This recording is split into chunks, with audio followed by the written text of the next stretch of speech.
hari amakosa abantu batekereza ko nimba bakoze aya makosa cyangwa se nimba bisaze muri aya makosa batari buzi kuba babamonetize cyangwa se bizafekta igihe cyabo bagiye kuba babamonetize, kandi mu by'ukuri ni ibintu bitandukanye, ntabwo biri buze kuba byakafekta monetize. Bivuze neza ko utabizi yicwa no kutabimenya. Rero iyo utabizi nyine nta nubwo ubu bizi. Yandagira ngo rero inze turebere hamwe, ndagira nkubwire neza ko iyi telefone ubona aha ngaha ni telefone bita Spark 40 Pro Plus. Iyi ni phone iri ku isoko rwose ya Tecno. Ubu ngubu ahari hose ari iduka rya Tecno ushobora kuba wakagura. Urabona neza ko nanjye nakibitseho n'agatelefone keza bya hatari.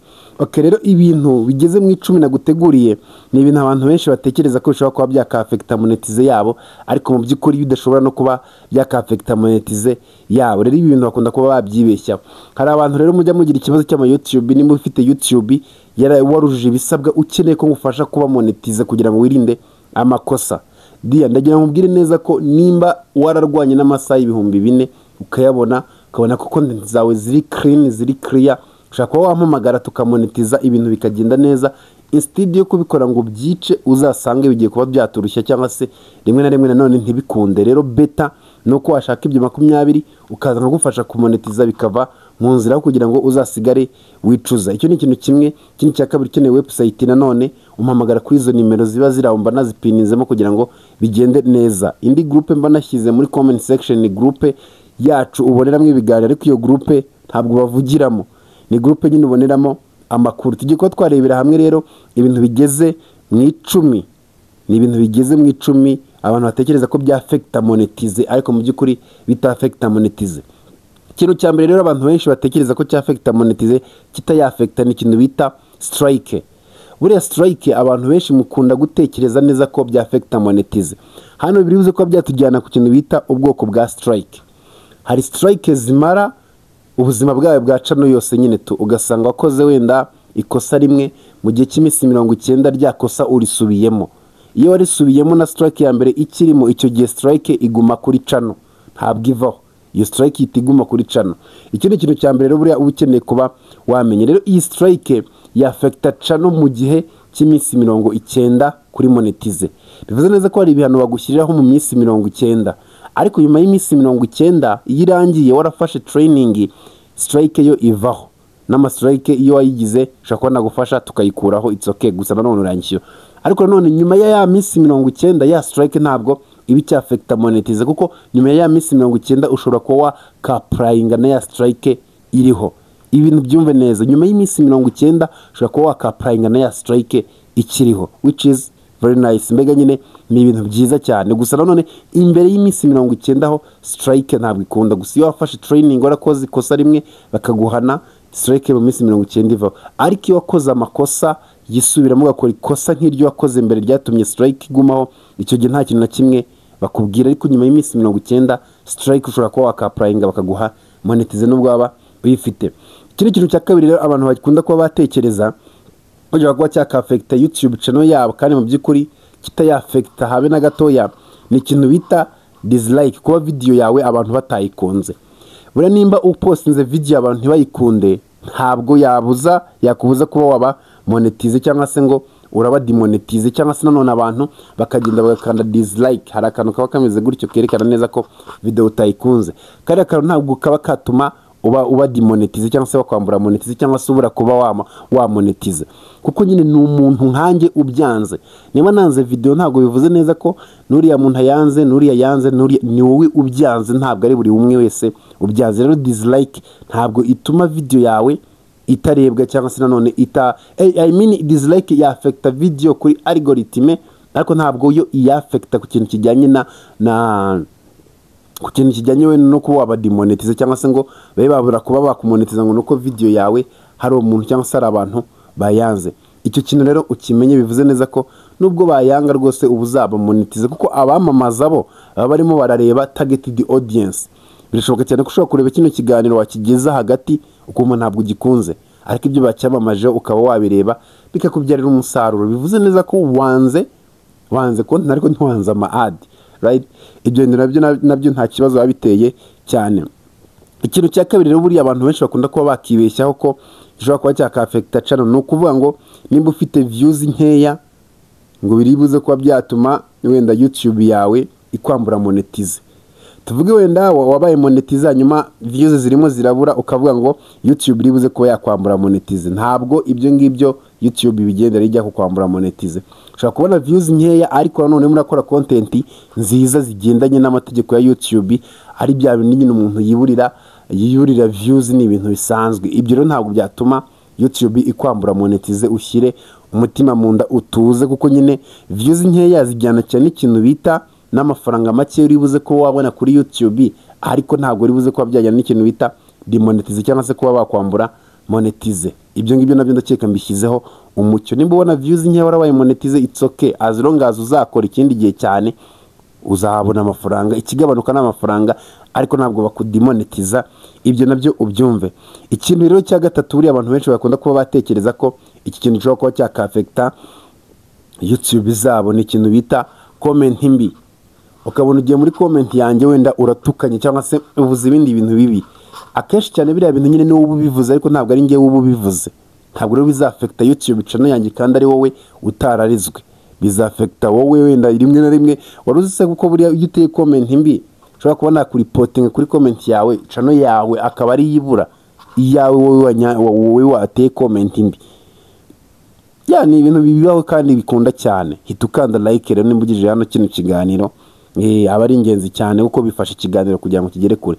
Rero iyo wakaze comment, iyo bateye comment mbi, ntabwo byafekta video yawe. Oya, bega nyine ushobora kuba byakafekta wenda uyiteye iyo comment cyangwa se undi, ariko mu by'ukuri ntabwo byafekta monetize yawe cyangwa se nanone ngo ibindi. Oya, kuko hari abantu babifitiye umutima mubi, akaba yaza wenda akanatera comment mbi atari wowe wenda ari nyine we ari uko akwanga toshaka kugukomesha. Rero YouTube ntabwo ibireba. Ikindi kintu none nakubwira nuko wenda ashobora no kuba yavuga ibinyoma abantu bakabibona muri comment. Kiza kiba gihari buya, biba byiza iyo usuye comment ukareba comment itari nziza cyangwa se comment ubona neza ko itari sensitive cyane, cyangwa se ubona neza ko izatuma abantu bakwanga cyangwa se bakora ibindi bintu. Iyo comment ukayisiba nta kibazo. YouTube iduha iyo option yo gusiba ama comment tudashaka. Ikintu bita rero aba subscribers, kuvuga ngo wenda aba subscribers bawe ntabwo barimo barazamuka cyangwa se barimo baramanuka, ukumva neza ko ibyo bintu bizatuma bakugira demonetize cyangwa se biribuze kuba byakafekta YouTube channel yawe. Mu by'ukuri rero buriya aba subscribers akenshi cyane ntabwo ari yo watch time, kuko birashoboka cyane ko ushaka kuba ufite aba subscribers benshi pe, bigaragara neza kuri mu bantu mu Rwanda bafite aba subscribers benshi, ariko nanone ugasanga video yawe ntabwo irebwa.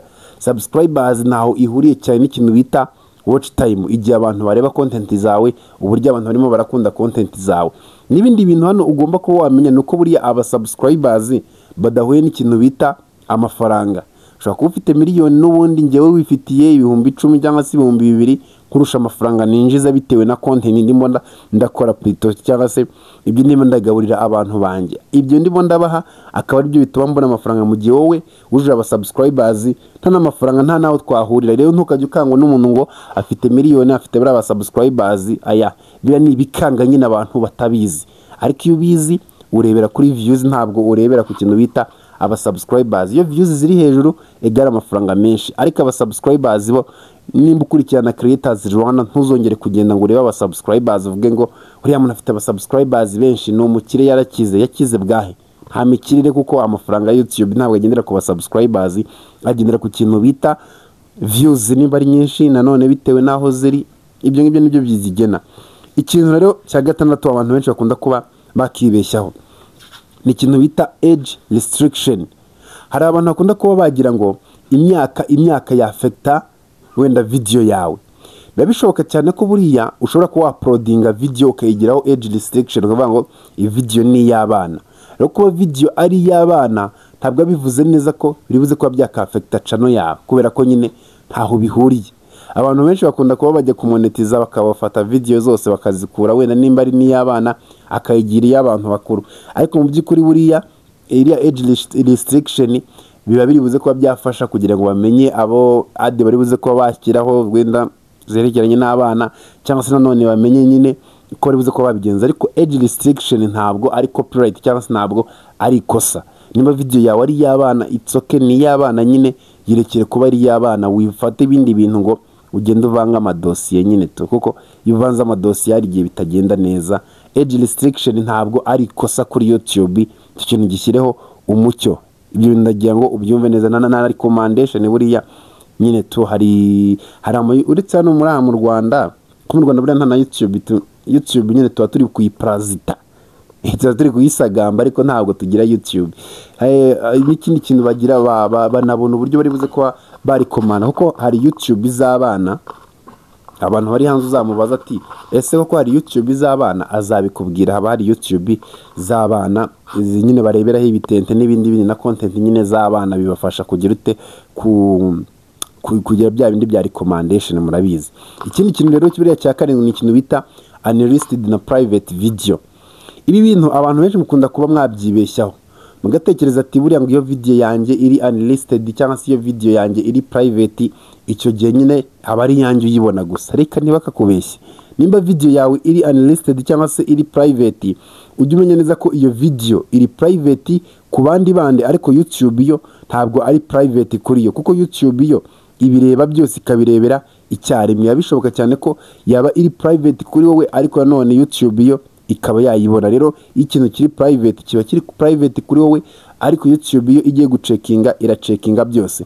Utazajya ukora ikosa wenda akaba ufite copyright ukavuga ngo okay, iyi copyright ngiye kuba nayihisha kubera ko wenda niba cekinga bazareba inyuma. Oya, YouTube igiye kureba monetize, ijyamwe imbere ijyamwe indani, kareba za video ziri private, kareba za video ziri unlisted. Ibyo bintu rero ubimenye. Rero ntukajye ufata video irimo amafuti ngo igire unlisted cyangwa se private uvuga ngo YouTube ntizayibona. YouTube ireba hose, ikora icyo bita overall channel. Ikintu rero muri cya munani abantu bakunda kuba bakibeshyaho ni ikintu bita wenda kuba wavuga amagambo mabi, like ukaza wenda nko muri video ya gutya ndimo ndavuga nkavugamo ijambo ribi ritari ngombwa wenda ryancitse, cyangwa se nkaba nagutuka bakavuga ngo icyo gihe wenda biri buze kuba bita bya affect YouTube channel. Ntabwo bita bya affect YouTube channel, kereka iyo bigize akamenyero cyangwa se nyine iyo channel yawe bayigenzure bagasanga nibyo bintu bikorera wenda ugumura abantu, ukora ibintu bitemewe n'amategeko, cyangwa se nyine uri mu bindi bintu nyine bihabanye n'amabwiriza ya YouTube. Icyo gihe nicyo gihe YouTube igukubita utuntu tw'uduhano ugasanga bakudimonetije. Ariko nka gutya mvuze mu ijambo ribi ntabwo bivuze neza ko bari buze guhita bagira ute bandimonetize. Ijambo ribi ntabwo egare ari kuba dimonetize. Ndakeka ibyo nabyo mbishyizeho umucyo. Ikindi kintu rero buriya, ikindi kintu ni abantu benshi bakunda kuba bakibeshya, ni ikintu bita ngo abantu kuba barimo baragira batarimo barasharinga video yawe ngo biratuma ngo batakumonetiza. Ibi bintu hari abantu baba babyumva gutya, ariko ntabwo ariko kuri. Kuba utasharinga video yanjye uba ufite impamvu utayisharinze, so ushobora kumva ari we bigenewe nta wundi wayisharinga, cyangwa se nanone ukumva nyine ibyawe n'ibyawe nyine tu. Ikintu rero cya 10 ari nacyo tugiye ko twasoreza abantu bakunda ko bakibeshya ko cya affect aba YouTube channel yabo, ariko mu by'ukuri kitayafecta. Ni ikintu bita kutaploadinga ukavuga ngo wenda ukiuploadingira none ejo ukongera, cyangwa se nyine none ukanyuzamo ukwezi, amezi 2, amezi 3. Nayo iyo wabaye monetize ntabwo kutaploadinga bishobora kuba byatuma bakudimonetiza. Ibyo ngibyo ni ibintu nashakaga gushyiraho umucyo kugira ngo abantu mubimenye, ejo bundi bitazajya bibacanga, cyangwa se ngo mwumve neza ko ibintu nyine bitari sawa. Ndakeka ari cyo ngicyo rero nakubwira. Ni Creators Rwanda, ukeneye support nimero mpamagaraho urayizi. Ciao ciao, hasta la vista. Njye ni Oliver Regra.